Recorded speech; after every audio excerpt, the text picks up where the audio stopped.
जो चलती थी घुटनों के बल बढ़ी जा रही है। ए कौम मुस्लिम तुझे क्या हुआ कि सवारी से पैदल चली जा रही है। मेरे मोहतरम बुजुर्गों और नौजवानों, मैं आप लोगों के सामने आज हालात और माहौल को देखते हुए कुछ बातें अर्ज करना चाहता हूँ।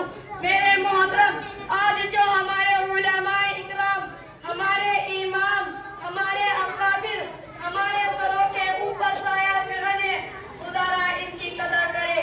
जब तक ये ना रहेंगे और दुनिया हम जैसे जाहिलों को मुक्तदा बनाएगी और उम्मत की बागडोर हमारे हाथों दे दी जाएगी और हमको दीन की समझ ना होने की बिना पर सही बात उम्मत तक नहीं पहुंचाएंगे, तो फिर गैर लोग हमको उनका ना देंगे।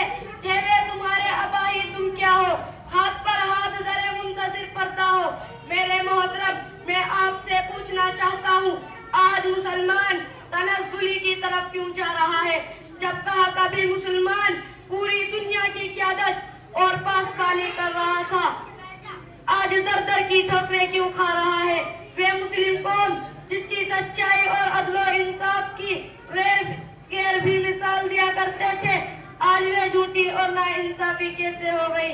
वे मुस्लिम कौम, वे मुसलमान जिसने कभी शेरों और चीतों से सवारी का काम लिया हो, आज वे गीदड़ों और कुत्तों से क्यों डरने लगे। आखिर यह इतना बड़ा इनकलाब आज मुसलमानों के अंदर कैसे पैदा हो गए। यह इसलिए हो पाए हैं क्योंकि आज हमने अल्लाह के हुक्म तोड़ा, रसूल अल्लाह के फरमान को छोड़ा। अल्लाह ने कुरान करीम के अंदर फरमाया, लक़द कान लकुम फी रसूलिल्लाहि उस्वतुन हसना। हमने मोहम्मद रसूलुल्लाह की जिंदगी को नमूना बना दिया है। अगर तुम नबी की जिंदगी के मुताबिक जिंदगी गुजारोगे, दुनिया की कोई ताकत तुम्हारा मुकाबला नहीं कर सकती। और अगर तुमने नबी की जिंदगी को, नबी के तरीके को छोड़ दिया तो तुम दुनिया में भी जाहिल रहोगे और आखिरत में भी। याद रखो, जब तक मुसलमान नबी के तरीके पर था तब मुसलमान तो कामयाब था। जब सहाबा की इब्तिदा कर रहा था तो हिदायत पर नामज़द था। जब तक मुसलमान कुरान और सुन्नत की रोशनी में फैसले करता रहा, दुनिया उसके फैसलों को मानती रही।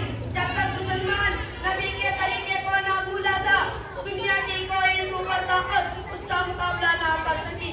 मुसलमानों, सोचो आज तुम तनज़्ज़ुली के किस दर्जे पर जा पहुंचे हो। इसलिए मैं कहता हूँ, ज़मीन पर घर बनाया है मगर जन्नत में रहते हैं। ज़मीन पर घर बनाया है मगर जन्नत में रहते हैं। हमारी खुश नसीबी है कि हम भारत में रहते हैं। वाखिर दावाना।